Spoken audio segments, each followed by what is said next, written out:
श्लोक 8. परित्राणाय साधूनां विनाशाय च दुष्कृतां धर्मसंस्थापनार्थाय संभवामी युगे युगे. अर्थ: साधूंच्या रक्षणासाठी, दुष्टांच्या नाशासाठी आणि धर्माच्या स्थापनेसाठी मी युगायुगामध्ये अवतार घेतो. विवरण: प्रत्येक युगात परमेश्वर अवतार घेतो. द्वापार युगात श्रीकृष्ण, त्रेतायुगात श्रीराम आणि त्यापूर्वी सत्ययुगात परशुराम रूपाने देवाने जन्म घेतला किंवा अवतार घेतला. दुष्टांचा नाश केल्याशिवाय त्यांचा दुष्टपणा संपत नाही. म्हणून विनाशायच दुष्कृताम असे भगवंतानेच म्हटले आहे. अनेकांना असे वाटते की माणसातील दुष्ट प्रवृत्ती जावी, पण प्रत्यक्षात मात्र तसे घडत नाही. म्हणून बुद्ध, महावीर, महात्मा गांधी यांचा क्षमेचा व अहिंसेचा उपदेश केवळ शब्दांचे बुडबुडे ठरतात.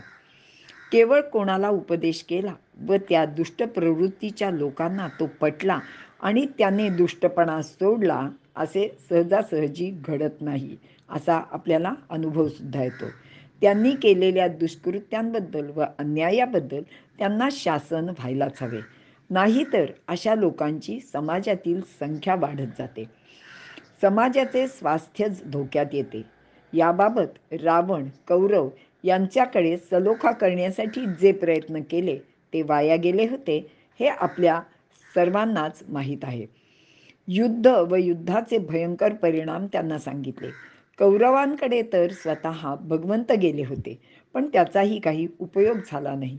कारण अशा दुराग्रही व दुष्ट लोकांचा नाश केला तर काही वर्षे तरी सज्जनांना दिलासा मिळतो आणि शिक्षेमुळे समाजातील वाईट प्रवृत्तींना जरब बसते. त्यांना शासन झाले नाही तर कोणीही गुन्हा करण्यास प्रवृत्त होऊ शकतो. यासाठीच विनाशायच दुष्कृताम. आज आपल्या भारतातील न्यायव्यवस्था वेळच्या वेळी काम करत नाही. दुष्ट अन्याय करणारे लोक पैशाचे व सत्तेच्या बळावर काहीही करतात. त्यामुळे सामान्य व गरीब जनता सतत भीतीचे दडपणाखाली वावरत असते. धर्मसंस्थापना म्हणजे माणुसकीचा धर्म स्थापन करणे. माणसाने सत्प्रवृत्त असावे, त्यासाठी अवतार कार्य महत्त्वाचे असते. दुष्ट प्रवृत्तीचा नाश. दुष्ट म्हणजे दोषयुक्त. प्रत्येक दोषयुक्त जीवन जगणारा माणूस क्रूरच नसतो, किंवा फाशीसारखी शिक्षा प्रत्यक्षात आणणारे लोक दुष्ट नसतात. जे अशास्त्रीय जीवन जगतात ते दुष्ट. मात्र रावण, कंस, हिरण्यकश्यपू, कौरव, जरासंध, नरकासुर हे आणि असे अनेक लोक दुष्ट व क्रूरच होते. कौरवांचा विचार केला तर लक्षात येईल की त्यांच्या राज्यात स्त्रियांवर अत्याचार होत होते. त्यांचे जीवन सुरक्षित नव्हते. द्रौपदीसारख्या राजस्त्रीला, त्यांच्याच कुलातील एका स्त्रीला राजसभेत विवस्त्र करण्याची कृती ही गोष्ट केवळ प्रातिनिधिक आहे आणि हे सर्वांनी लक्षात घेतले पाहिजे. नरकासूर, जरासंध यांचे राज्यात सुद्धा अशा गोष्टी नित्य घडत होत्या.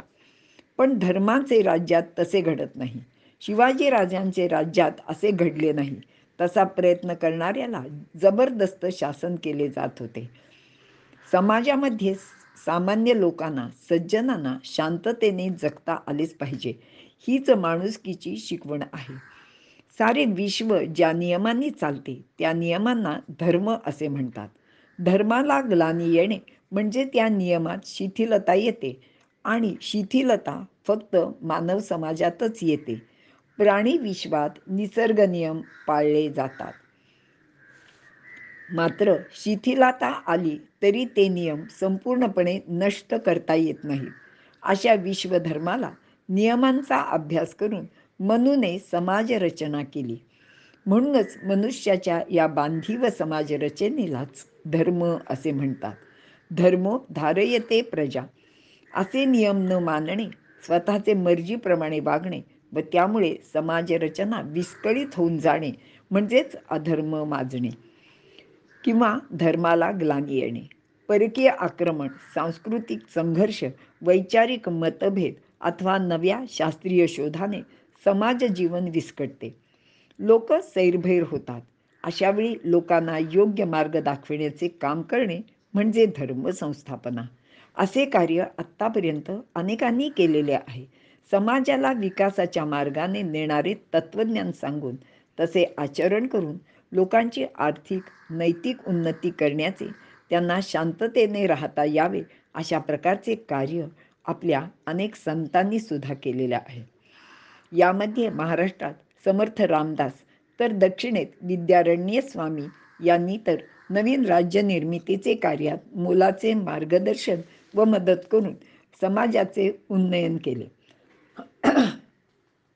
अशा संतांना सुद्धा आपण अवतार समजतो. जसे ज्ञानदेव हे भगवान श्रीकृष्णांचे तर समर्थ श्रीरामांचे अवतार आहेत असे अनेक लोक मानतात. मागील श्लोक क्रमांक 4 ते 8 मध्ये भगवंतांनी स्वतःच्या व सामान्य माणसाचे जन्मात काय फरक आहे तेही सांगितले आहे. ते आपण थोडक्यात पाहूया. 1. भगवंताचे व माणसांचे पुष्कळ जन्म झाले. ते सर्व माणूस जाणू शकत नाही, परंतु भगवंत सर्व काही जाणतात आणि स्मरतात. 2. मनुष्य प्रकृतीला वश होत आपण केलेल्या कर्माचे फळ भोगण्यासाठी जन्म घेतो, तर भगवंत प्रकृतीला अधीन ठेवून स्वतंत्रपणे आपल्या योगमायेने प्रगट होतो. कार्यासाठी योग्य अशी प्रकृती किंवा परिस्थिती सुद्धा निर्माण करतो. उलट माणूस मात्र परिस्थितीपुढे अगतिकतेने मान तुकवून त्याला तोंड देत राहतो आणि आपले जीवन जगत असतो. 3. सर्वसामान्य माणूस कामनापूर्तीसाठीच कार्य करतो, जगतो, परंतु भगवंत मात्र प्राणीमात्रांच्या कल्याणासाठी, धर्माचे रक्षण करण्यासाठीच जन्म घेतात. श्लोक 5 क्रमांक मध्ये बहुने मे व्यतीतानी जन्मानी तव चार्जुन असे सांगितले आहे. त्या पुनर्जन्माबाबत खालीलप्रमाणे विचार व भेद आहेत. यात जीवाच्या उत्क्रांतीचाही विचार केलेला आहे. तो आपण पाहूया. 1.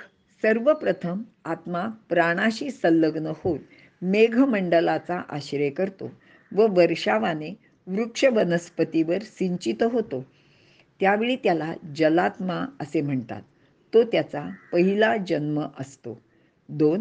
ते जल वृक्ष वनस्पती सेवन करतात, त्यामुळे तो वृक्षात राहू लागतो. तो त्याचा दुसरा जन्म असून त्याला अन्नात्मा असे म्हणतात. 3. अशा वृक्ष वनस्पतींचे अन्न स्त्री पुरुष सेवन करतात, त्यापासून त्यांचे शरीरात रक्त व वीर्य तयार होते. हा आत्म्याचा तिसरा जन्म म्हणजेच वीर्यात्मा. 4. अशा वीर्यापासून स्त्रीचे शरीरात गर्भधारणा होते. तो गर्भाशयात राहतो. तो त्याचा चौथा जन्म गर्भात्मा किंवा त्याला मातरिश्वा म्हणजे मातेच्या उदरात राहणारा असे म्हटले जाते. 5. गर्भस्थितीनंतर 10व्या महिन्यात म्हणजे 9 महिने पूर्ण झाल्यानंतर आईचे उदरातून तो बाहेर येतो. तो त्याचा 5वा जन्म. त्याला पुरुषात्मा असे म्हणतात. येथे जल मनुष्य रूपात परिणित होते. 6.